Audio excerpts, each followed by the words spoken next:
This message comes from Greenlight. Ready to start talking to your kids about financial literacy? Meet Greenlight, the debit card and money app that teaches kids and teens how to earn, save, spend wisely, and invest with your guardrails in place. With Greenlight, you can send money to kids quickly, set up chores, automate allowance, and keep an eye on your kids' spending with real-time notifications. Join millions of parents and kids building healthy financial habits together on Greenlight. Get started risk-free at greenlight.com/Wondery. The Prosecutors is brought to you by Progressive, where drivers who save by switching save over $700 on average. Quote now at Progressive.com. Progressive Casualty Insurance Company and Affiliates national annual average insurance savings by new customers surveyed who save with Progressive between June 2020 and May 2021. Potential savings will vary. I just casually looked towards the canal and I saw what I thought was a mannequin. August 2nd, 1998, the body of a brilliant young scientist is found dead near the campus of Georgetown University. It was a gruesome scene. Walking up to the body, it became apparent that there had been a sexual assault. For more than 6 years, D.C. police had no leads and no suspects. Then, another disturbing discovery. She wasn't his only victim. As these cases went on, the more the victims resisted, the more violent he became. One man committing a series of heinous crimes against women, but then he just stops. 10 years go by, then 20. What would it take to finally crack the case wide open?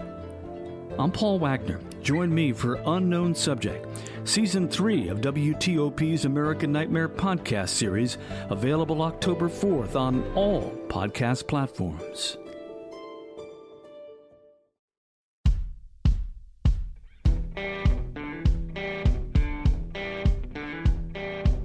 I'm Brett. And I'm Alice. And we are the Prosecutors.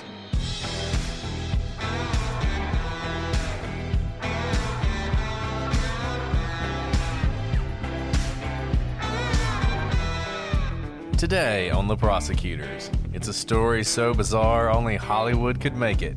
A couple adopts a little girl, only to discover she's a grown woman with homicidal tendencies. But did it really happen?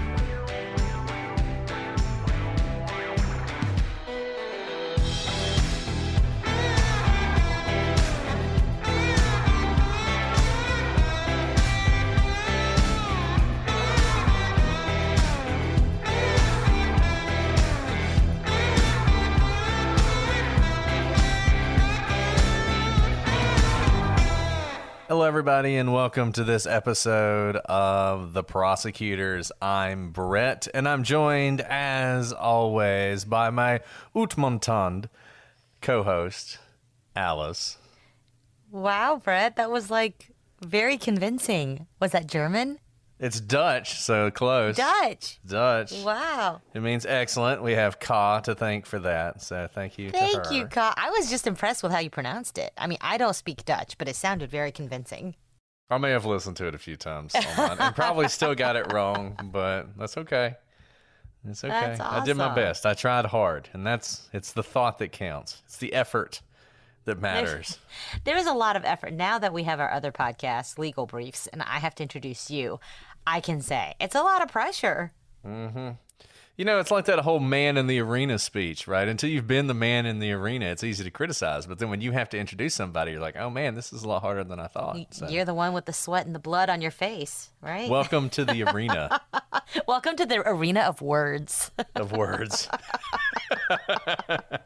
Which words are important when you're doing a podcast, unfortunately. Words are important in the practice of law and podcasting. Very accurate. Can you tell that I'm trying to stall because it's the month of October? I do love you, which is why I do these creepy shows in October. But the entire month of October, I swear, I am just constantly looking over my shoulder because I think someone's going to scare me. And they usually do. You know, Alice, it's funny that I've managed to convince you that the other 11 months of true crime coverage that we do is not creepy and scary because we're constantly talking about horrific, horrible, terrifying things that are happening in real life. But when we add the sort of fictional element, that's when it starts to scare you. You make a really good point. I never thought about it that way. So this weekend, I got to see some friends who are wonderful friends because they listen to our podcast, but we don't live close to them. And their kids listen to the podcast, and they're pretty young. Shout out to Jack and Scarlett. And they love it, and they talk about blood splatter and know all the intricacies of murders. And I think that's so cool, but also I definitely didn't know all those things at their ages. I'm happy that so many of you let your kids listen to this show, but I am a little surprised, I admit. I'm not questioning your parenting. I'm just saying, no, kudos. and we want all the listeners that we can get. I mean, we're going to have to start advertising for children's toys or something if we've got so many children listening to the show. But, it's just one of those things where people will say to us, well, our kids can listen to the show because you guys, it's a clean podcast. We don't have to worry about any, dirty language or whatever. And I'm like, well, that's true. There's no dirty language as we talk about brutal murders.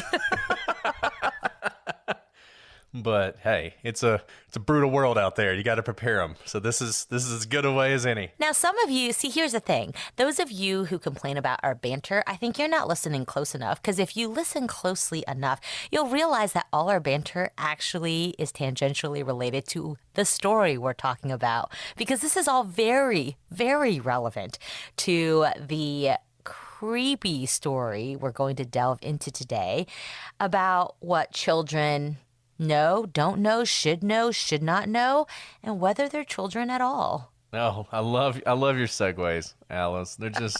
They're amazing. They're amazing. And Alice is 100% right. Today we have a story that really does raise some questions about what it means to be a child.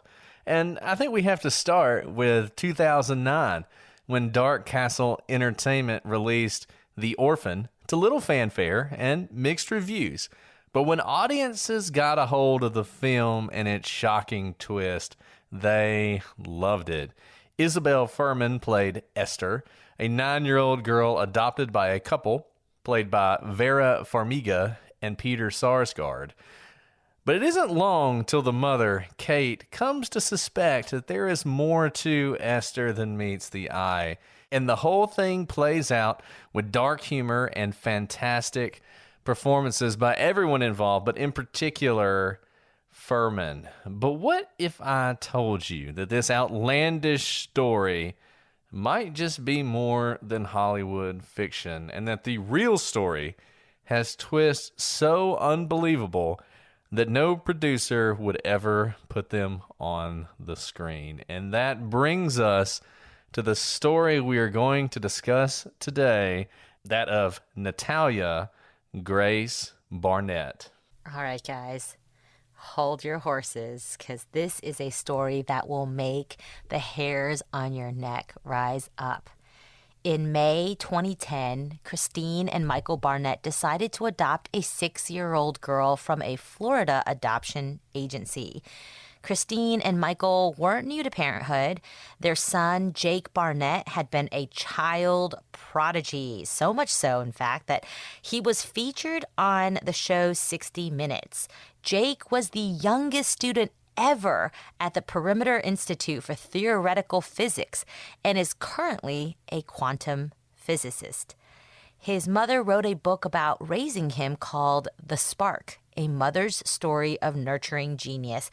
And if anyone was ready to take on a new child, it would seem to have been the Barnetts. In 2010, they decided to do just that. You see, the Barnetts had long fostered children in their Indiana home, and so it seemed natural that when they decided it was time to expand their family, they wanted to do it in a way that would help someone. When they heard about Natalia, they decided they wanted to make her a part of their family. She suffered from a severe form of dwarfism known as spondyloepiphyseal dysplasia. The family welcomed Natalia to join their family that already included 3 sons.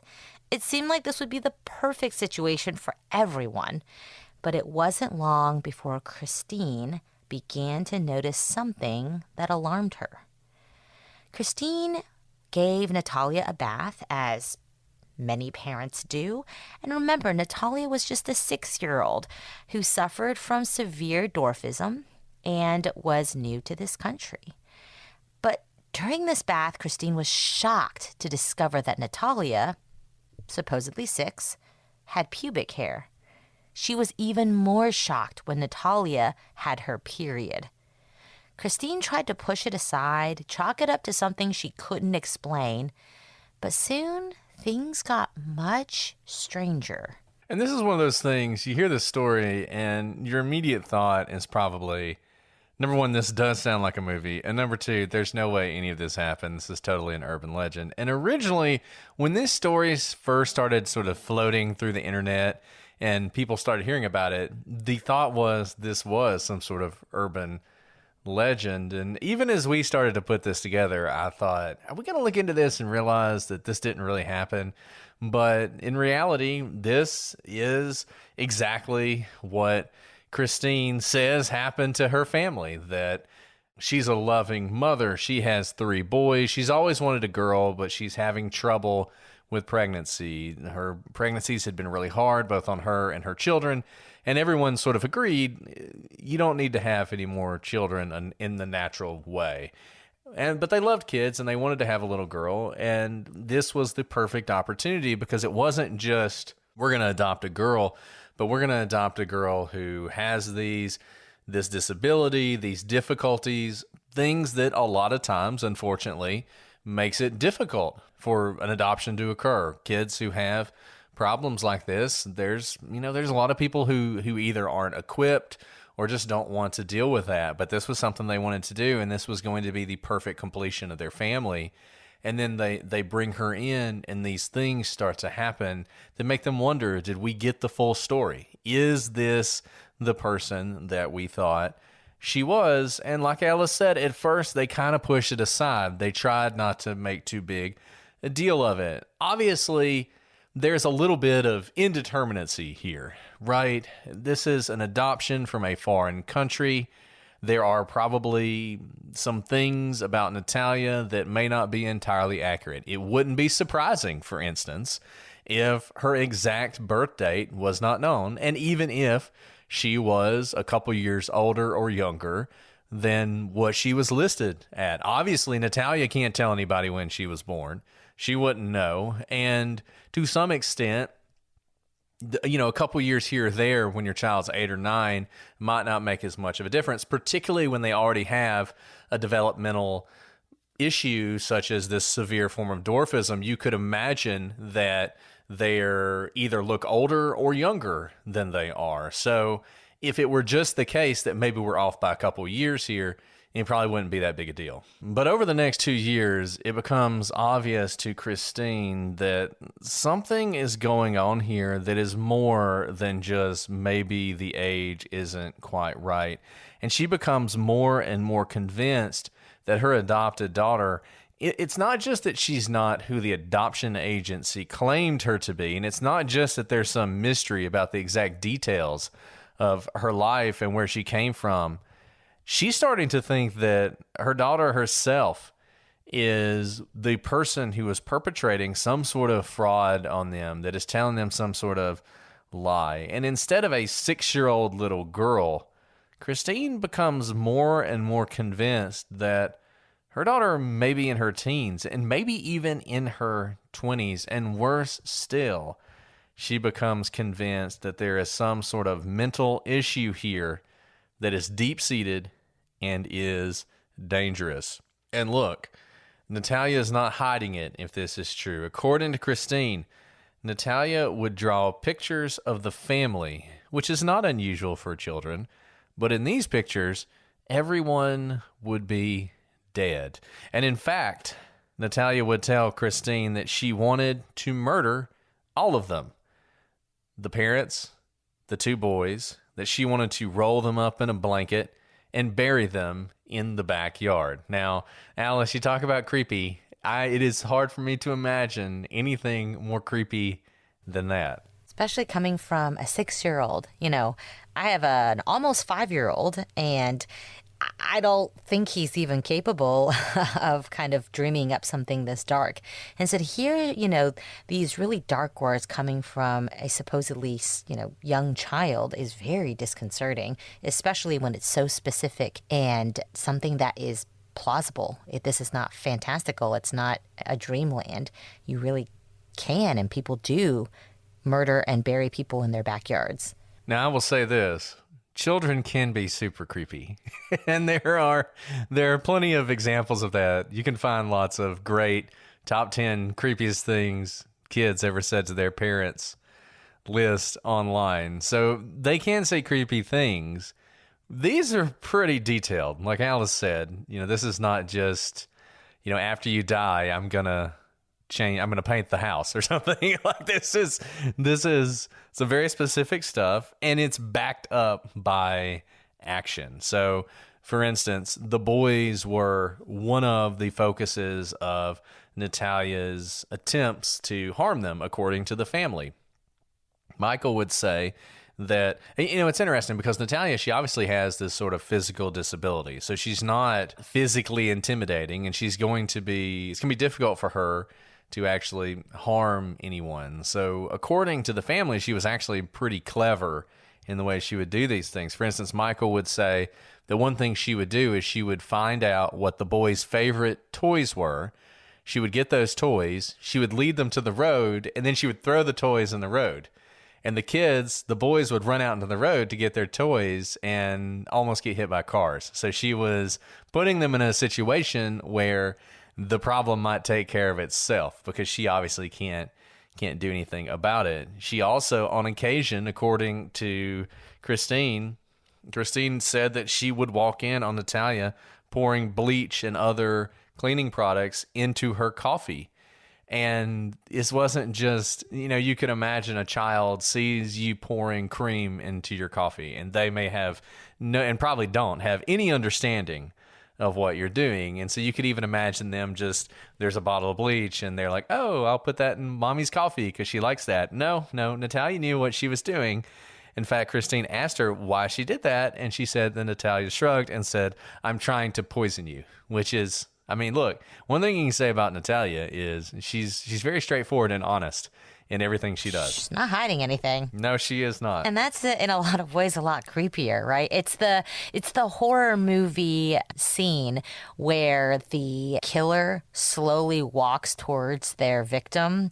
They feel no urgency to run after them because they know they'll catch them. Like, it's almost like Natalia feels no need to lie about anything because she'll get her way. And this is all consistent, too, with what Christine is saying about her. She's saying, she's not saying she's evil. She's saying she's a psychopath. She's saying she just has no emotion and no feeling. So this just sort of brutal honesty about the horrible things she's going to do to her parents is kind of consistent with that. And there were other occasions they visited a farm. There was an electric fence to keep the cows in, and Natalia tried to push Christine into the electric fence. Christine said that they would awaken at night to Natalia standing over them in the dark, and that on one occasion she actually had a knife in her hand. And from that point forward, the family felt as though they needed to hide the sharp objects, because if Natalia had a weapon, she was liable to use it. And once again, it's hard to imagine anything more frightening than waking up to someone standing over you in your bed, particularly if they have a knife in their hands. But that's what Christine is saying is happening here. She even begins to question whether Natalia's physical limitations were anywhere near what she claimed. And she suggested that when she wanted to, Natalia could run as well as her other children. She said at one point they went to the beach, and Natalia wanted to be carried to the water with the boys, but the family, they were getting some stuff out of the car, and they told her to wait a second, so she didn't wait to be carried. She just ran to the water. And this was an example to Christine of, she's telling us she can't do these things, but when she really wants to, she will. And Christine even began to wonder, is she even Ukrainian? And she introduced her to a Ukrainian friend, but Natalia couldn't speak any of the language. And in fact, she couldn't remember anything about her country. Now, one thing I'll say about that, I think that's a little unfair.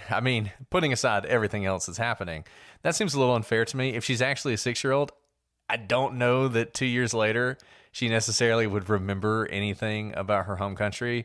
And my understanding is that even people who grow up speaking a language, if they are out of that language for a while, it doesn't take long until they will forget their sort of mother tongue or whatever and not be able to speak it. So this one, to me, seems a little less interesting than some of the other things that we've talked about.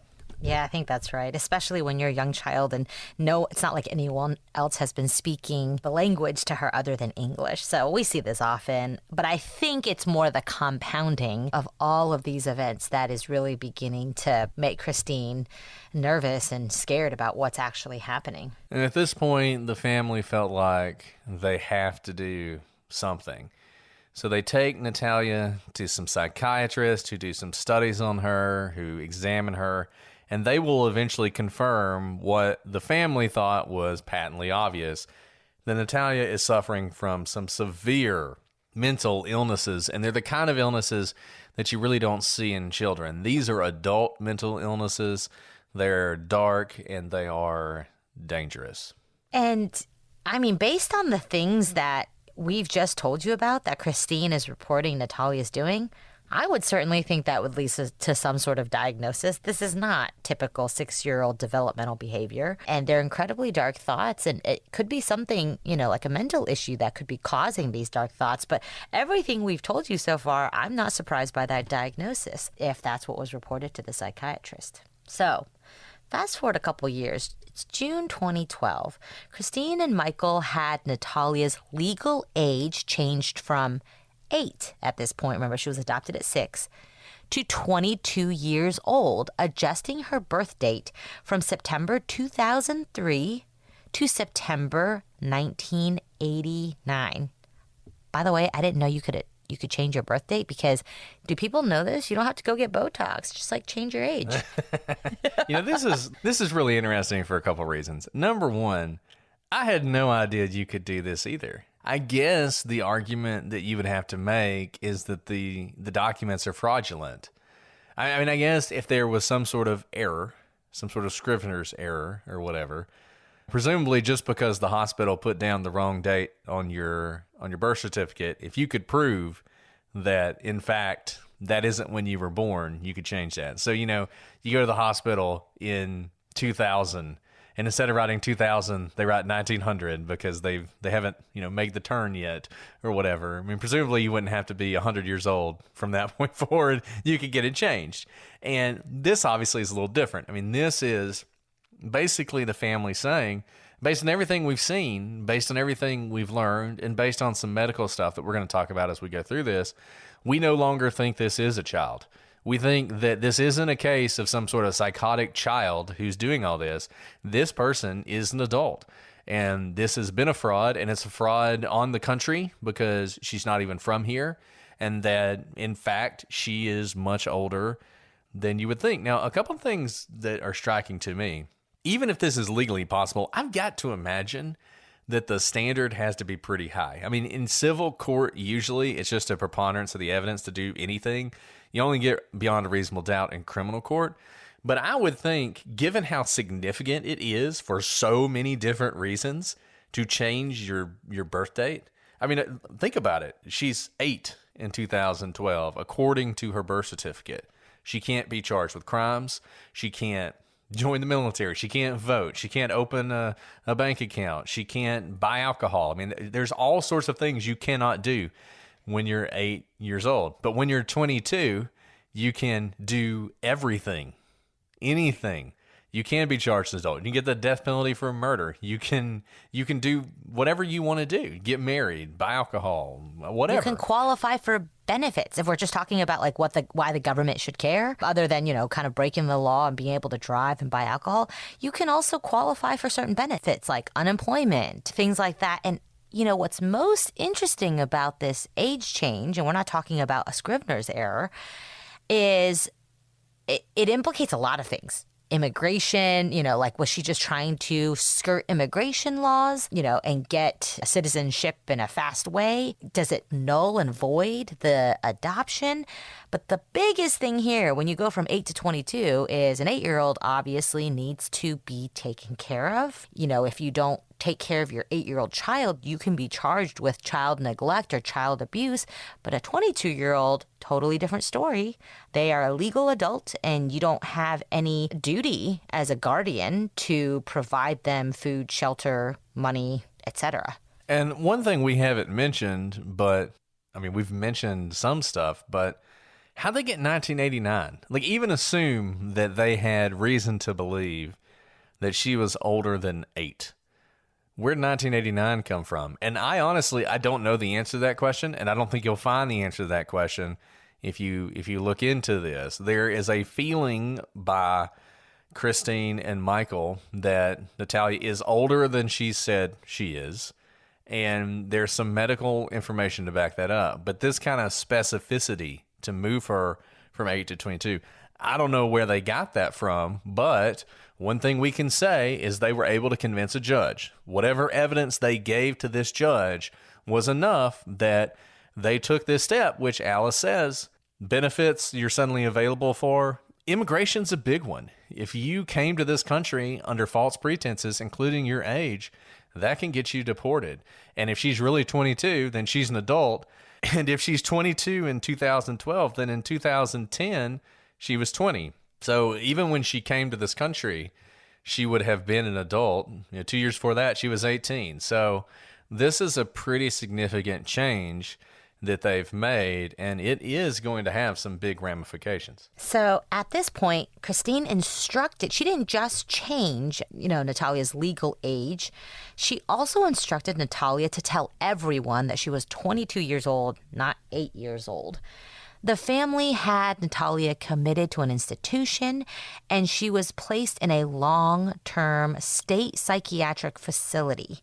According to Christine, it was here that Natalia finally confessed that she was, in fact, an adult. In July of 2013, Christine and Michael rent an apartment in Lafayette, Indiana, and furnish it. They move Natalia in, they wish her the best, and eventually they move to Canada without Natalia. Other than paying Natalia's rent, the Bennetts no longer support her or in her life in any way. They signed her up for food stamps and other government support and considered their obligation over and said goodbye to her. And then the twist. So up to this point, we've been presenting this story as if everything Christine and Michael says is true. That they are seeing these signs that something unusual is going on with Natalia, that they're in a dangerous situation both for themselves and for their family, that they have evidence that Natalia is in fact much older than she says she is, and in fact that she will eventually confess to that. But in 2014, things change.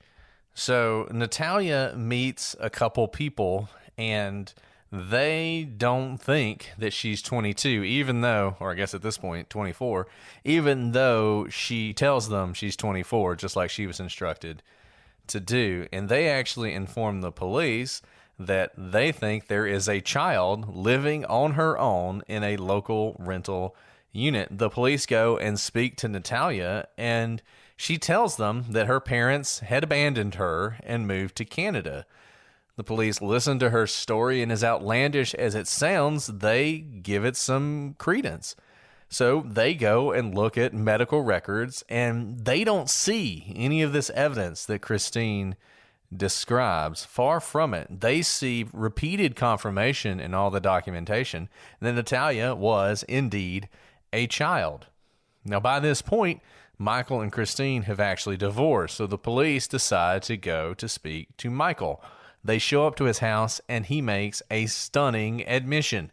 Natalia is a child, and they had known it all along. The whole thing had been a hoax, presumably, so that they would no longer have to take care of Natalia. Now, when the police go to see Christine, she says not so. She maintains to this day that Natalia is an adult psychopath. Both parents were eventually arrested. They were charged with neglect of a dependent, and they are currently awaiting trial. Now, that trial is scheduled to begin pretty soon. So what exactly is the truth in all this? Is Natalia an adult, a psychopath, a would-be murderer? Are they lucky to be away from her? Or was she an innocent child who was taken advantage of and eventually abandoned by the people she should have been able to trust? This is all so bizarre, especially because, remember, we were talking about the legal change of her age earlier. And so what's so interesting about these charges is there's already a legal document out there stating, whether it's correct or not, that Natalia is an adult. And so, the statute, I don't know exactly what's, I guess it's Indiana. I don't know what the statute says, but it probably says something about age of the child so that you don't have people being charged with child neglect and abuse if the child's, 45 years old and an adult.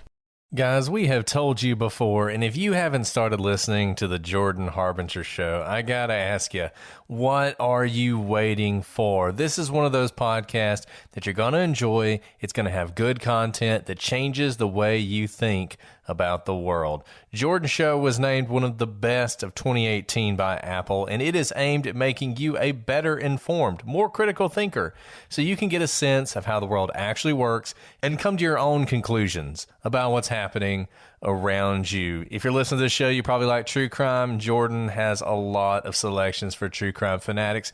Start with this true crime starter pack. You will not be disappointed.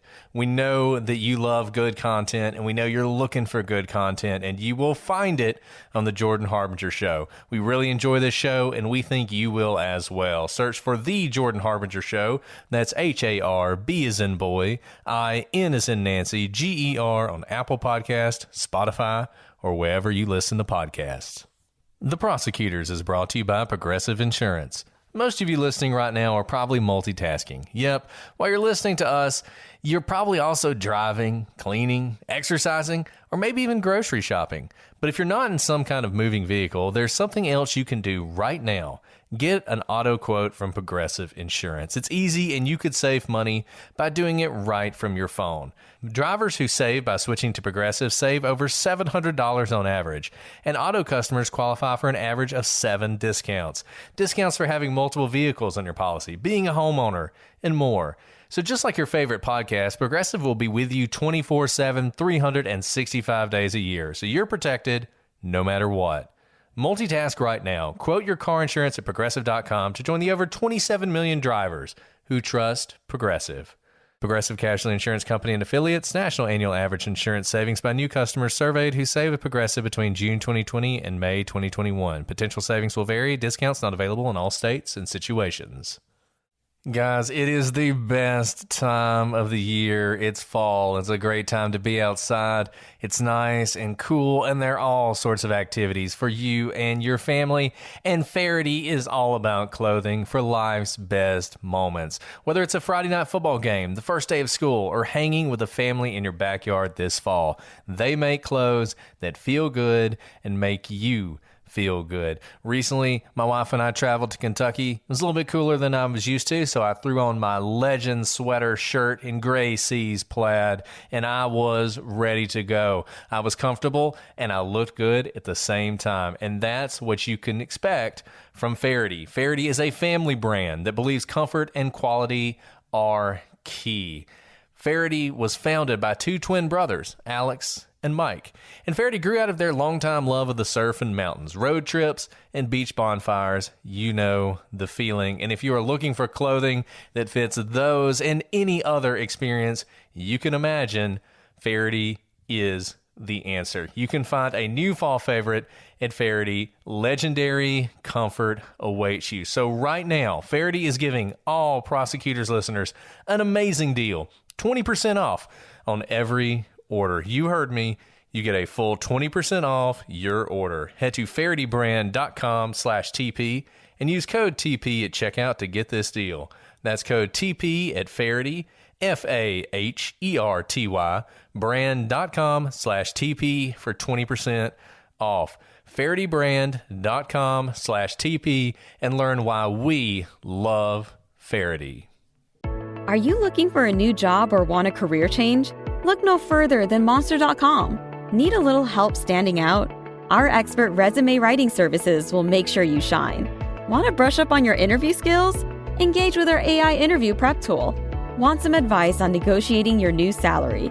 Visit our salary tools and extensive library of career advice articles, and you'll have all the tips and tricks you'll need to succeed. Visit Monster.com today and take the first step towards your career. Monster.com. Find your right job fit. I do want to mention that. This was something we were going to discuss at some point. We might as well go and talk about it now. I actually think it's interesting that they're charged with neglect of a dependent, because it might be the case that the age actually doesn't matter. It might be the case that if Natalia is in a certain state, physical state, and the Bennetts had agreed to take care of her, that if they then did not take care of her, even if she's older, then, she's no longer a minor. It might be the case that they are still guilty of something. This is actually something that's pretty interesting. And I kind of dug around a little while in the Indiana statutes and really couldn't figure this out. So I'm interested to see how this case goes. And obviously we will update this after the trial, because it's possible that that is sort of a loophole that Indiana has found here, where they're seeing a situation where you have this person who obviously has some physical needs, and these people are supposed to be taking care of her, and they abandon her. And so there might be a little bit of an extension beyond her age that would wrap them up. So that's sort of an interesting question to keep in the back of your mind as you think about this case. That's a great point, and that's what we call a good fallback, because even if their main theory is that she's a child, if legally they have a document showing that she's an adult, that could fail to meet an element of the crime if age is a necessary element of the crime. But the dependent thing is interesting. We all know situations of this where maybe you take guardianship over a family member who either has a physical ailment or a mental one that requires constant care, and you, for example, leave them alone and never bring them to the doctor, and they're kind of on their own to fend for themselves. That would actually fall under this statute. So what is the truth? Well, let's turn to what we do know, or what's knowable. And one of the things that, it's hard to tell someone's age if they have a severe form of dwarfism, because things like height do not match what is generally on a bell curve for someone of the age. And it can also make the physical appearance of someone look different than you may expect them at a certain age. But there's a bone density test. And according to the Barnetts, they did a bone density test on Natalia and discovered that instead of being 6 when she was adopted, she was actually 14. And by the way, this still doesn't make any sense as to why they changed her age to 22. Yeah, and even if this is true, you're still a child when you're 14. Right. And 2 years later is when they changed her age. She would have been 16, still a child. So it's interesting that they said that they did a bone density test, but then they give an age that doesn't explain why they changed the year of her birth to 1989, unless I guess they're Taylor Swift fans for 1989. But here's the thing. There were bone density tests done on Natalia, but according to the evidence gathered by police, they didn't show that Natalia was 14. In fact, a bone density test done in 2010 showed that she was 8, not 6. But it's not that far off. It's only a couple of years. This discrepancy could be related to actual age, or it could be that these tests aren't perfect. And there's the fact that Natalia's genetic disorder causes unusual bone growth. But whatever the answer, it wasn't that Natalia was 14 in 2010. In 2012, another bone density test indicated that she was 11. So were the Barnetts just confused? Because we haven't seen the bone density test that they purport shows Natalia has a bone density of a 14-year-old. But we do have these other 2 tests that show her being a little bit older than she is purported to be, but not far off, just a couple of years. So were the Barnetts just confused, or did they take this slight discrepancy and make it seem much more significant than it was to serve their own purposes? If you believe the Barnetts did this intentionally, if you believe that the Barnetts made it all up, then at some point there had to be something that inspired this. We don't typically see people just make things up out of whole cloth. People aren't that creative. And, you know, one thing is you did have the movie Orphan, which came out in 2009, and they adopted her in 2010. But the other thing you might have are these tests. And the tests show that she's a little bit older than she was purported to be. And so they take that and they spin it into something else. They take a kernel of truth. The age that she was told to us isn't accurate. And they spin it into, it's not that she's a couple years off. She's 10 years off or 12 years off or 16 years off or whatever it is they end up at. And the thing that's striking to me is even by their best case scenario, what they tell you and what they say now is that this bone density thing showed that she was 14 instead of 6. So she's 8 years older than she claimed to be. And assume that's true. As we just said, she would still be a child. Maybe she's not the little girl that you thought you were getting, but she would still be a child, and you would still be her guardian, her legal guardian, and she would still be dependent on you. So there's a couple things that could have happened here. I mean, one possibility is maybe they're telling the truth. Maybe the police just don't have all the records. Maybe this will come out in the trial. Maybe they found out that their 6-year-old was 14 and they didn't like that. They didn't bargain for that. That's not what they wanted. They didn't want a teenager who was going to be an adult in 4 years. They wanted a little girl, and they decided, we don't want a part of this. And maybe they figured there was no way to get out of it just based on the fact she was 14, because once again, she's still a child. And she's still dependent on them. And so they spin this bigger story, and it kind of gets out of hand. And at some point they realize, if we're going to get rid of her, we have to make her much older than that. And maybe just pushing her to 18 wasn't enough. They wanted to make it much more significant. So you make her 22, you add in all this other stuff, and then all of a sudden, maybe it makes it look a little bit better for you. Why all the violence? Well, it was true that Natalia had been adopted by some other parents or another family before this family came along. And that didn't work out at all. The children didn't get along. At one point, there was something that happened with one of the brothers, and she fell on him or she pushed him over and he hurt his arm. And the family decided there's just too much going on here. We don't want to deal with this anymore, right? So you could imagine that the Barnetts hear that, and now they've got a bone density test that says she's a little bit older, and they have this prior instance of possible violence, quote unquote violence on her part, and they build the story from there. And that's how you end up in this place where you are saying that an 8-year-old is actually 22.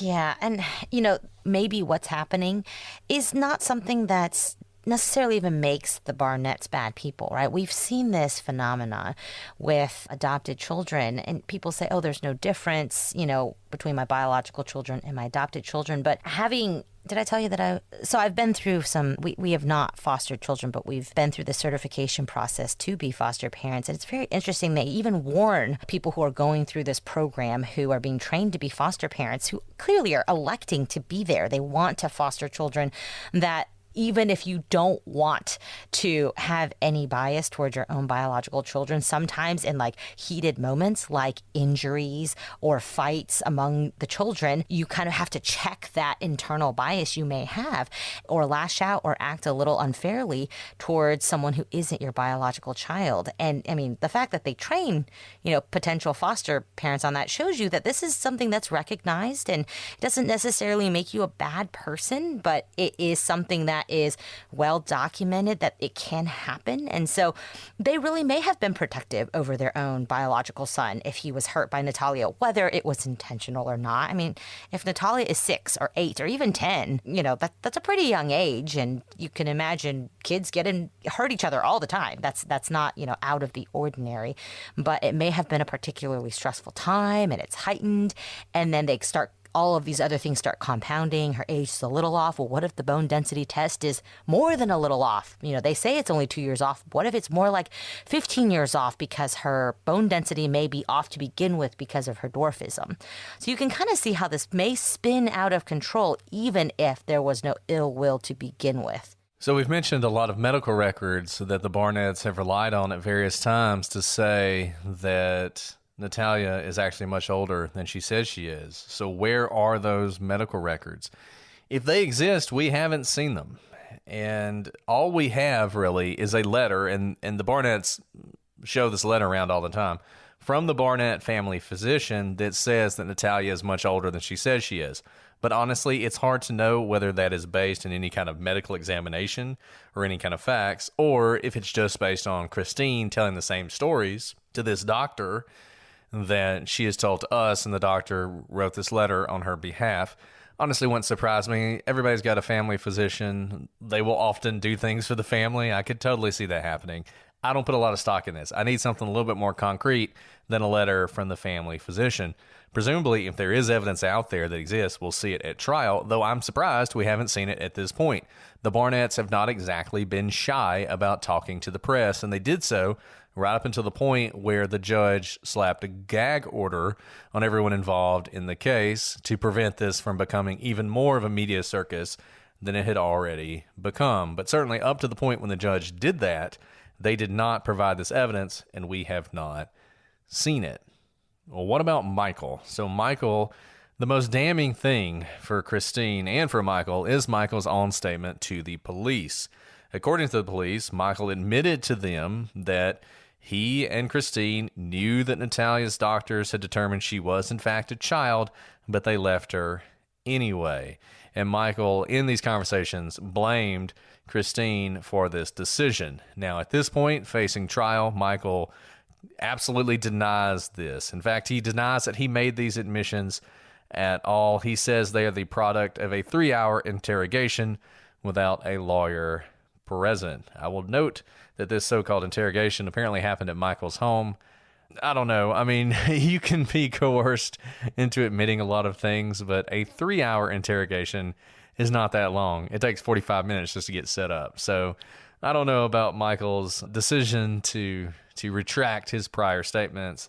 I kind of think he probably was being pretty honest in those initial statements, but I'm sure at trial he will deny them. And that's a good point, Brett. You know, when you look at whether a statement is coerced, there's a lot of factors you look at. It's not a science, but one of the factors is kind of your surroundings, the environment. You can imagine if someone is, handcuffed and sitting in a sterile room with two-way glass, and investigators come in and kind of slam their fists on the metal table and say, "You want a bathroom break? Well, first I need some answers." That is a very different environment than leaning back in your couch in your living room in your own home where it's your turf, not law enforcement's turf. So that's not the only factor, but it is very interesting that this statement comes out when he's at his home talking to law enforcement and not, handcuffed and brought in to the police station, for example. Now, what about Natalia? She has a voice. She can speak. What is her story? And what does she have to say about all of this? Because true or not, there's a lot going on here, right? Whether she is actually an adult who has homicidal tendencies and is posing as a child, that's an interesting story. Or a child who is moved into an apartment by herself at the age of 8, 9, 10, and to fend for herself is also very interesting. Now, according to Natalia, she is now a 19-year-old woman who never tried to do any of the things that her ex-adopted parents claim she tried to do. Natalia said at first she thought she was in the middle of a dream when the Barnetts showed up. She'd bounced from family to family without a permanent home, and she admitted that one thing the Barnetts said was true. She had thought she'd found a forever family before she met them, but after she hurt one of that family's natural children, they had decided it wasn't worth the problems that come with adoption to keep her. And so that's about that previous kind of failed adoption that she had faced, which is traumatic for anyone, no matter your age. So the Barnetts were a godsend to Natalia when they showed up, and everything seemed to be going fine until she had a surgery related to her medical conditions. Now Natalia lives with the Mann's family. They've said that they also believe Natalia to be 19 and that she has never shown any violent or destructive tendencies while living with them.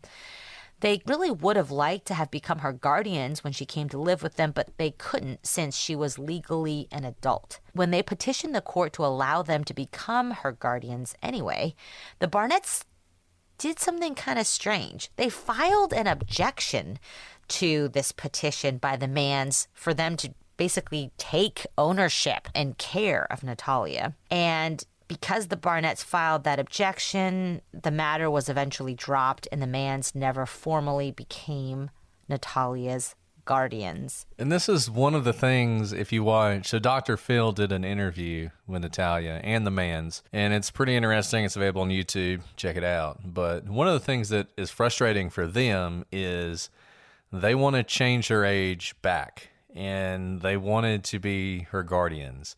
But the Barnetts now have a very vested interest in continuing to assert that she is, in fact, an adult because they don't want to go to jail for neglecting a dependent. So they oppose this at every turn, and the courts have been very reluctant to change her age again. And the Manns ask a very good question. Why'd you change it in the first place? What evidence did you base that on? Now you're saying there's not enough evidence to change it back to what it was, but you really should do that. And the fact that you're not is just continuing to hurt Natalia. Now, I will say this. There has been, in sort of the run-up to the present, it seems like there is more and more evidence coming out that this is just not true, that Natalia is, in fact, a child, that she was always a child, that at most she's currently 19 years old, that she's not in her 30s. The police were able to locate another family that had looked into adopting her, and they had a bunch of the original records, which indicated that she was, in fact, a 6-year-old girl when she was adopted in 2010 by the Barnetts. The media was also able to find a woman who purports to be Natalia's mother in Ukraine, and she looks just like her. So I don't know if they have been able to definitively confirm that she is her mother, though I think if they do a DNA test, it will confirm it. And this woman says she remembers the exact day, the exact minute, which isn't that surprising, when Natalia was born, and that she was, in fact, born in 2004 and was 6 years old when she was adopted by the Barnetts. We're obviously going to learn more about this when the trial happens. The trial has been delayed again and again and again, but it is currently scheduled. At least Michael's trial is currently scheduled for October 24th of this year, so in just a couple of weeks when you're listening to this episode. Christine's trial will occur sometime after. They are being tried separately, most likely, as we have discussed on Legal Briefs. There's a lot of Bruton issues in this case, a lot of statements by Michael that certainly will be used against him, but can't be used against Christine because he's not going to take the stand, one presumes. So they're going to be tried separately, and we will see what happens. So where does that leave us in this whole crazy case? Well, one thing that we've kind of already mentioned, there are 2 points that I think are very important. The first is, even if Natalia had issues, imagine that the age thing is completely made up or is exaggerated. But imagine everything else happened. Imagine Natalia actually does have mental issues. Imagine that she actually does have psychopathic tendencies. Imagine that she was dangerous to the family. That doesn't mean she should have been abandoned. And it certainly doesn't mean that the Barnetts should have stuck her in an apartment and left her. If she had issues, there were ways to deal with that. And I realize those wouldn't have been easy. And there might have been times when the Barnetts thought, we didn't sign up for this. But the proper course is not to just leave her in the street or even in an apartment that you rented for someone who at best is 14 years old. The proper course would have been to go through authorities and deal with it. That's the first thing. The second thing, as we've said before, even if she was 14, she's still a child and she still needed someone to take care of her. Even if she's older than that, she still has physical disabilities that are going to make it very difficult for her.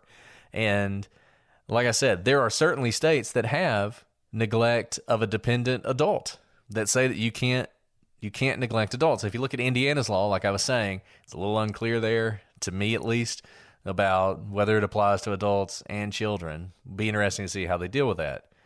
But those are all things that I think are important to remember as well. But one question I'm sure everyone has is, So there were some difficulties here, but they knew when they got her that there were going to be difficulties. They knew that she had physical disabilities, if nothing else. Why would they do this? This seems like a really, really extreme thing to do.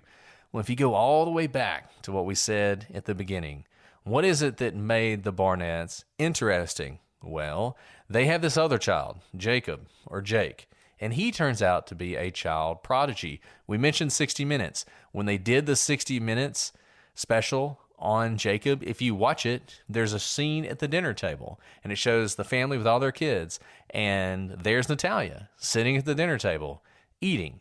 So while Jacob is becoming this sort of child prodigy, who is this genius who is going to go off at a very young age, the youngest person ever to attend this whole Perimeter Institute for Theoretical Physics. While he's doing that, that's when Natalia's in the home, and that's when all these problems start to arise. Where was this place that Jacob was going to school, this Perimeter Institute? You may have never heard of it. It's in Canada. And where did the Barnetts move when they left Natalia?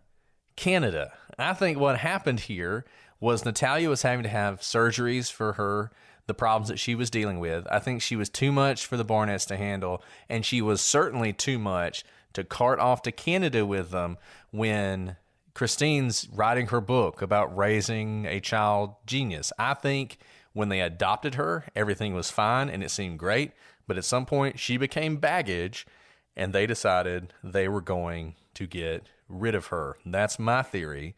To this day, Christine Barnett has never changed her position. In fact, when asked what really occurred in this case, she said, and I quote, "The movie Orphan is exactly what happened."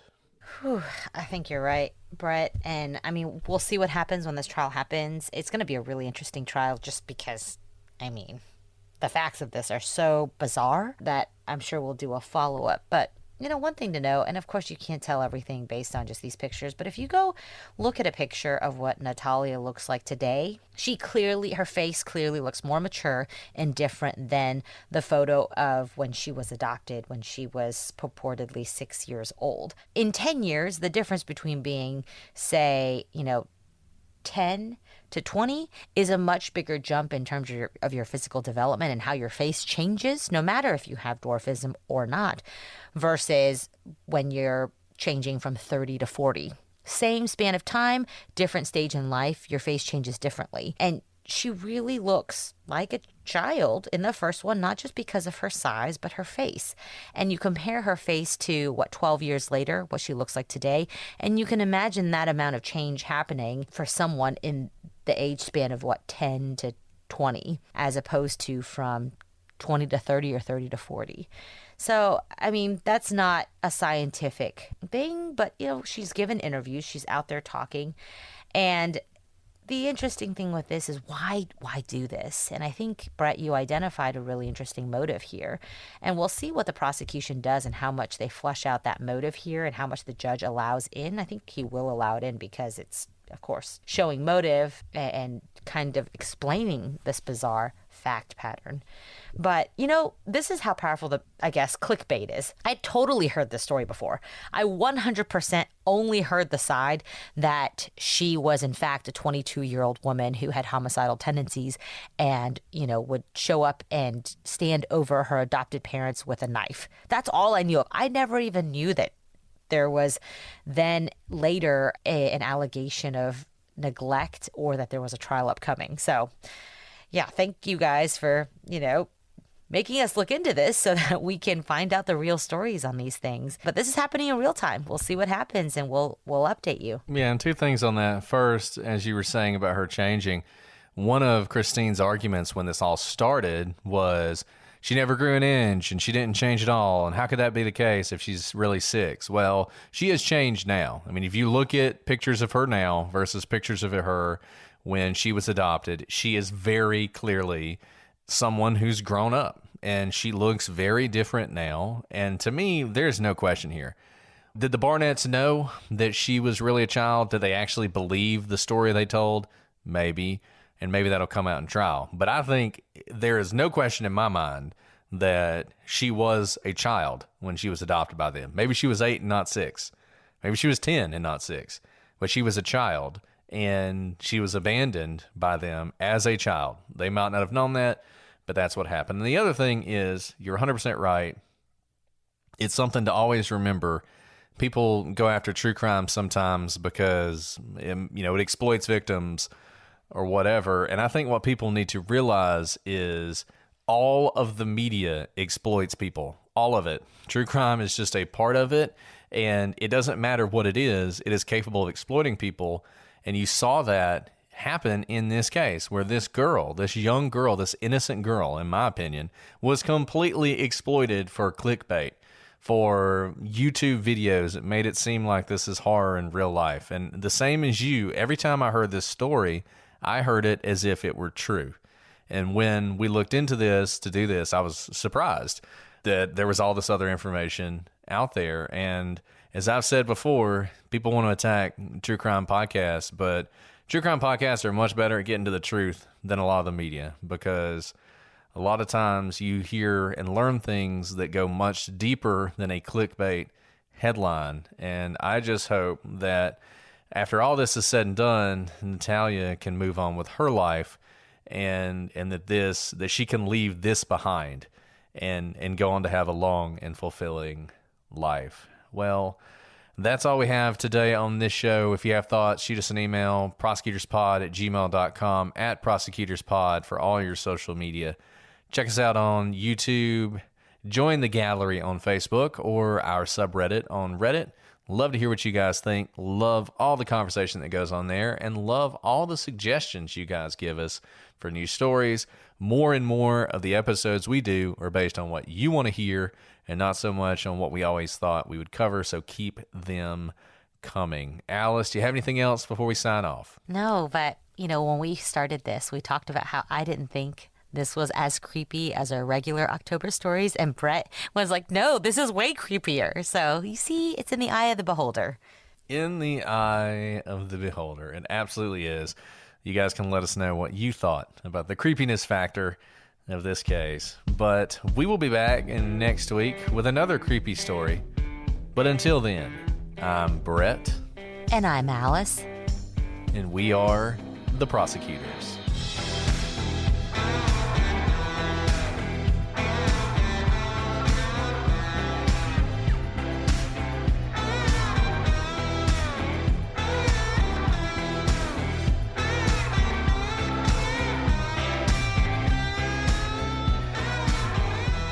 An October case. It is definitely an October case. Fantastic. Thank you. This is not nearly as creepy. I appreciate it. I see this one. I mean, were it not for the fact that it seems like it's not true, to me, this is way creepier than some of the other ones. You never know, though. You never know. You never know when a horror movie might walk right into your life, Alice. That's right. Could happen tonight. Whoa.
Suffered from a severe form of dwarfism known as, oh man.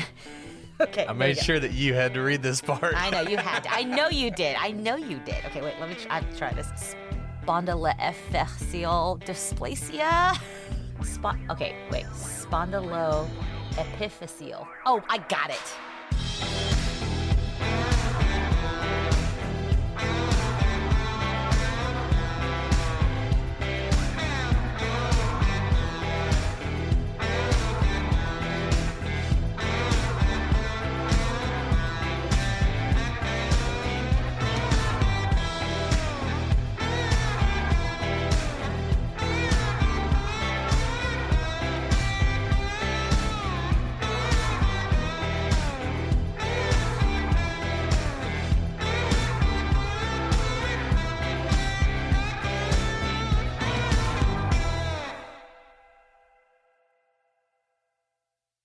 All this month, celebrate Hispanic Heritage Month with Pluto TV.